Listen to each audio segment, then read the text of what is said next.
Alright guys, welcome back to Strong Successful Male. So for today, I'm going to do an article here covering the topic of METOO.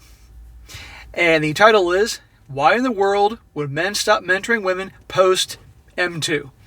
And obviously guys, I'm saying it in code because that is a flag that I don't need the censors to grab and take down this video for. And guys, I've said before in other videos I've done on this subject, I like to do this about once a month, because this is a very important topic dealing with the workplace and how things are right now post-MeToo. And the most common thing I'm seeing in articles is constant complaints that women aren't getting the mentoring that they used to get, that they call it discrimination, all these different terms. And quite simply, guys, men, we're covering our asses. Because we're in an era right now that, because of how things have gone, because of the actions of some bad apples, and when I say not just a few bad apples, but in terms of percentages, guys that had obviously authority, had power, and did some very inappropriate, nasty shit, that has then impacted the rest of us. And so you can have a guy that can simply just make a joke or not really say anything, and next thing you know, he's getting a complaint, dragged to the manager, dragged to HR, and his ass could get fired. Or I've heard stories, and believe me, I've heard plenty, because I've done a lot of videos on this, you guys have seen them, where I've read thousands and thousands of comments, not hundreds, thousands, of guys talking about experiences they've had in the workplace, or guys they've known they got fired for the dumbest shit. You know, a girl doesn't like him, makes a complaint. A girl doesn't like the fact that a guy's not interested in her, makes a complaint, right? I've read articles on this. This guy in the UK, woman liked him in the workplace. He wasn't interested. She made a complaint. He got fired. And eventually he sued her and won. I didn't do a video on that, but I read the article. And this stuff happened. So it's important to talk about this so you guys be aware of this. And by the way, guys, real quick, I had a lady email me about a week ago asking me, very genuinely asking, hey, what are things that can be done to end this bullshit, basically? Those weren't her words, but that's basically what it is. You know, what things can women do? Because she realizes, obviously, things have gotten way out of hand, okay? In terms of the complaints and making men out to be the bad guy, and how easily a spiteful woman could get a guy fired. And our livelihoods are on the line here, so it's very important to talk about. So I'm going to answer those questions at the end of the video here. So, again, title of the video is, or the article, Why in the World Would Men Stop Mentoring Women Post-MeToo? Starts out saying, it's easy to set aside grossly misogynist responses to the MeToo movement, but recent surveys suggest that a much subtler backlash is occurring and threatens the efforts some companies and organizations have made to support the advancement of women through leadership ranks. 3 recent surveys arrived at similar troublesome findings. A growing number of men report being uncomfortable or afraid to work alone with a woman. Senior men are increasingly reluctant to mentor younger women or include them in opportunities like business travel or client dinners. One company, KPMG, recently took a proactive approach, jumping on the problem to prevent this backlash from setting back advancements in women being mentored and sponsored within their company. When I told my husband, who led a consulting firm for 40 years and employed, mentored, and sponsored many young women, that I was writing about the topic of the MeToo backlash, he laughed, thinking I was making it up. I said, no, it's a real thing. Men are afraid to be alone with women at work, and she says, they're jerks, said my husband unhelpfully. Are we really jerks? Are we jerks for protecting ourselves? Are we jerks for not taking the chance of having our livelihoods completely screwed up? Not to mention our lives, potentially? No. If you are too skeptical, here's the data. The findings are preliminary, but shouldn't be ignored. It says here, a Pew Research Center survey asked respondents whether they thought the recent focus on sexual harassment had made it harder for men to know how to interact with women in the workplace. 51% of adults questioned said yes. Source Media reports on trends in the financial industries. Respondents to their recent survey on attitudes towards sexual harassment in the workplace post-MeToo voiced concern that women would be excluded from work situations in order for men to protect themselves. A darker prediction was made by a woman in her 30s, and she's quoted as saying, "Corporations will discriminate against females and start hiring only male employees since it creates a less problematic environment." Well, we all know that's true. I did a video about 2 or 3 weeks ago about how this woman in the UK years ago thought it was a great idea to make a all-woman company dealing with the entertainment industry. She put her ideals before running a business. And guess what happened? It was a complete disaster. Fighting, drama, never ending. And after 2 years, guess what happened? Company went bankrupt. And in the end, she said, "You know what? I should have hired just guys. Because with guys, you're going to have very minimal drama, if any." So, that may not be popular, but a lot of times, reality and facts are not necessarily more... In this day and age, feelings tend to be more important than facts. And right there, that's a fact of what happened. But people don't like that because it hurts their feelings. But we got to say it. Somebody's got to say it. She goes on, one senior leader in the banking industry reported that several male colleagues had told her they were reconsidering mentoring women. Lean In partnered with SurveyMonkey to look into the possible negative effects of the MeToo movement for women's advancement. Promoting mentorship is one of the Lean In key priorities. Nearly half of male managers they surveyed reported being uncomfortable participating in a common work activity with a woman, such as mentoring, working alone, or socializing together. Senior men were 5 times more likely to hesitate to travel for work with a junior level woman than with a junior level man. Again, senior men. They spent their whole lives in their jobs, and they're not about to have it screwed up because of one spiteful woman. And it happens. Again, nobody believes me here. Go back and look at the other videos I've done. Read the thousands of comments and stories that you guys have posted. If somebody's doubtful, look up articles online. You'll see what I'm talking about. Now this is where it gets good. So why in the world are men afraid to be alone with women at work?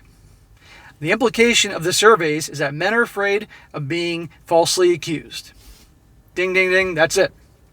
But false accusations of, and I'm going to start saying something different here because I don't want to say this word too much, otherwise I swear to God, guys, I'll shut down the damn video. Sexual impropriety are actually very rare. I can't resist putting on my psychoanalyst hat to try and answer this question. And by the way, the lady who did this article is a shrink. Big surprise. Let's consider the reports that men are increasingly afraid to be alone with women at work as a symptom that begs for a deeper look at possible causes. In medicine, symptoms are approached at the beginning of the story. They are just a sign that something is wrong. There is some disease process going on, but they don't tell us which one. The next step is to formulate a different diagnosis. What are all the possible causes of the symptom? What are all the possible causes? Oh, excuse me, I read that. So let's take the symptom of men are afraid to be alone with women at work as a result of the MeToo movement, and go through the differential diagnosis process. Number 1, this is the first one. Women are dangerous. They will falsely accuse men of doing bad things. Obviously, a man who is not going to harass a woman has nothing to worry about, right? Unless women are prone to lying. Yeah, that's never happened. Never in human history, that's never happened. It's really sad, but in this day and age, guys, a guy could walk into his office and smile at a woman and say good morning. And if she doesn't like him and she's a little crazy and spiteful, she could walk into her manager's office and say, "Hey, that guy flashed his dick at me." And that manager will probably fire the guy right there because that company doesn't want to get any bad PR. I may be exaggerating a bit, but you see what I'm talking about. It can happen. That's the environment we're in right now, and it's ridiculous. It's sad. That's unfortunately how things have gone. And this is why men have been avoiding mentoring and all those things, because of that's how nuts it is right now. Number 2, Women are dangerous. They will entice men into doing inappropriate things. No comment. Number 3, women are hypersensitive and unfair. Egged on by the M2 movement, they are going to misinterpret men's harmless behaviors as harmful, abusive, or inappropriate. Yeah, that's a lot of what's going on right now. Thanks to what's been going on, plenty of overreactions, women being hypersensitive, and guys have their lives ruined over this. And let's be honest here, a lot of it has to do with simple revenge. Some people may not like to hear that, may not believe me, but a lot of it is, hey, this thing happened to me a while ago, or happened to my mom or a friend, and I'm striking back. No, that's not cool. Against guys that probably said something they didn't even mean, or didn't mean to come off that way. You want to ruin a guy's life? Not cool. So, men are backing away. Number 5. Men can't trust themselves to control their sex fantasies. Yeah, you can have some guys that act like jackasses, but by and large, most guys aren't going to do that. Number 6, men can't stop themselves from acting on impulses, so they know they had better not be alone with an attractive female coworker on a business trip. Bullshit. Some might, but by and large, no. Number 7, men don't know the difference between appropriate and inappropriate behavior. Except for number 7, which indicates a need for education, and a shade of number 3, hypersensitivity, which I'll address below, all this starts to sound pretty ridiculous. In fact, the rest of the possible explanations are either fantasies of how men and women behave or prejudices, not rational assessments.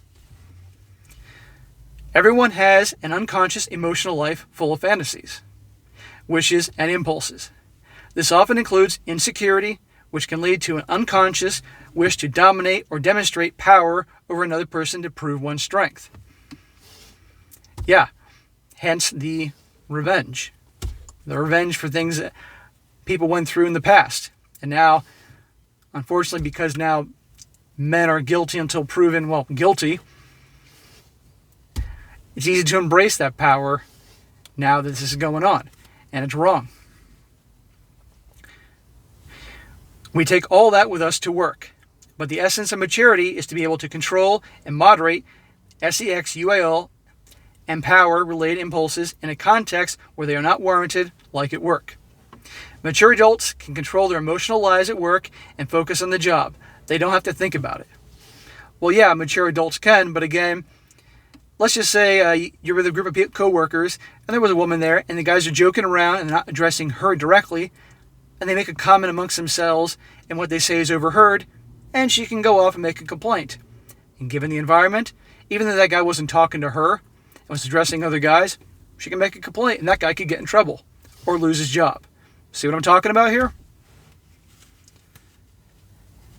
They see their coworkers as just that, coworkers, even friends, even people fun to be around. But they don't spend their workdays thinking about them as sex objects or about their bodies. Most men are mature adults, and therefore they have nothing to worry about. I will say that most men, there's a definition of mature adult. I mean, guys, you get together with a bunch of guys, and sometimes we can act like a bunch of 7th graders. Okay, let's be honest here. But, again, the hypersensitivity, and you all know I'm right, has gotten way out of hand. And again, it's so easy to stick it to guys for things that they didn't even do, and that's usually because of something somebody else did a long time ago. One of the actions KPMG took was to reassure their executives that the processes they have in place for responding to complaints are meant to ensure no one will be tainted by false accusation. That sounds all fine and dandy, but until it actually becomes real in reality, this is going to continue to happen. That seems to be a good idea, but again, the vast majority of men shouldn't have to worry. Yeah, we do, because we haven't seen enough of a shift. When complaints are made, and instead of guys instantly just being canned over those complaints without hearing their side of the story and a full-on investigation, men are going to keep doing what they've been doing now, which obviously is backing away, not mentoring, all that. When that changes, there might be a beginning to shift back to the way things were, but that ain't happening anytime soon. In the midst of thinking and writing about these issues, I got a direct message on Twitter. I have a professional Twitter account for my leadership consulting business.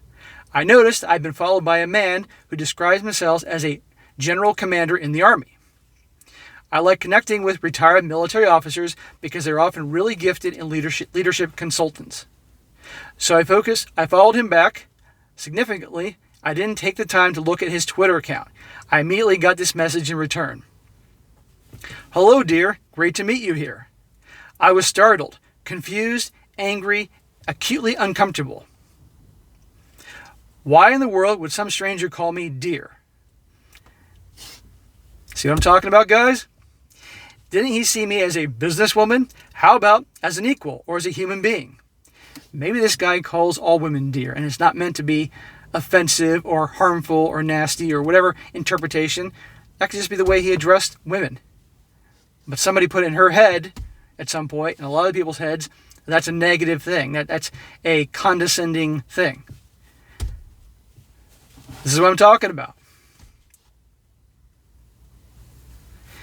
It was a tiny thing. Would I have reacted differently before the M2 movement? Yes, I think so. I think I would have let it slide and not be as flamogs nor as angry.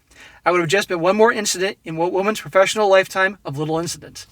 That is not a big deal, for goodness sake. Okay, but see how she admits that prior to M2, she either would have let it go or not saw it as a big deal. But because somebody else put in her head and plenty of other heads that, oh, that's offensive, that's too much, now it's a big deal. And if it was in her work, this guy would have his ass dragged over to HR. And this continues on. Things will stay as they are. Belatedly, I decided to look at the man's Twitter account to try to understand his behavior. He claimed to be on active duty, but no one on active duty would write the tweets he posted. I couldn't find him in any list of senior military officials actively serving where he claimed to be posted. His Twitter feed seemed vaguely anti-American. Was it a Russian bot that called me dear? So yes, women are a little more sensitive now, I think. Gee, really? I never would have thought that. That's not a bad thing, even if we're occasionally taken in by a Russian bot. We've woken up, and we expect men to be woken up too. Yeah, the whole get woke thing. But I still contend men don't have to be afraid. They can still be sexual people. They don't have to stop mentoring women. They don't have to be like Mike Pence and have a chaperone at dinner. Well, Mr. Vice President was very smart there with what he did. Just remember, while women are working, what they can contribute, and don't be a jerk. Well, there is the definition of what is a jerk. And it seems that definition is changing and changing and changing, but we can't say a goddamn thing. But in response to a question I had from a lady about some things that can be done to help fix the situation, and I believe she's truly genuine. Number one, women have to stop making a mountain out of molehill. Hence the deer thing in there. Okay? It's not like he said something else with, certain body parts, sugar, TITS, which Mel Gibson became famous for saying. I think it was Mel Gibson. He didn't say that. Stop making mountains out of molehills. Stop deliberately looking for drama to stir up and point it at guys. Okay? Realize that little overreactions you have can get guys fired. It can get guys it can destroy their lives in some circumstances. Do you really want that? Another thing is, stop whatever things that may have happened in the past that were bad, without a shadow of a doubt, without a question, was wrong. Don't punish future guys for those actions of those bad apples, okay? Who make a comment or you overheard them talking to friends at work and stuff like that. Stop. Really realize whose lives you're hurting by doing that. Another thing is for you women that are managers or in HR or own companies, again, you got to do things that there's a complaint, instead of just quickly canning the guy because you don't want to get any bad PR about your company, especially if it's a big, well-known company. Really have serious investigations. Don't be biased towards a woman. Look at the situation with the guy, because there's plenty of women out there that lie through their teeth because they want to stick it to some guy for whatever reason. Really do the research. Find out everything, okay? And if the guy really, really harassed a woman or grabbed her, whatever happens to be. That's different than a guy making a joke and somebody making a mountain out of a molehill over nothing. Okay? Again, these are men's lives here. And, I had another one, but guys, my mind has gone blank. But anyhow, those are some things that need to be done. Okay? And I'm not saying things will go back to the way they were overnight, but they will over time, and I do mean time, start to go back. But again, guys can't, as long as guys know that they're guilty until, well, like I said, guilty until proven guilty, this is going to happen and worse. Oh, the other one is stop letting other women in the workplace pull that kind of shit. So if you know the women that are pulling these accusations over nothing or these minor little things, don't let it happen. Or even say something to the boss, like, hey, she's starting trouble. She's causing issues. It's the only way the trend is going to be reversed. Because right now, guys aren't taking any chances. And why should we? We don't want to lose our jobs. We don't want to lose our livelihood, what we worked so hard for, just because of some bad apples in the past screwed everything up for the rest of us. So, all right, guys, that's it for today. Be sure to comment down below. Let me know what you think about this. And be sure to like the video, share with your friends, and subscribe. And I'll catch you next time.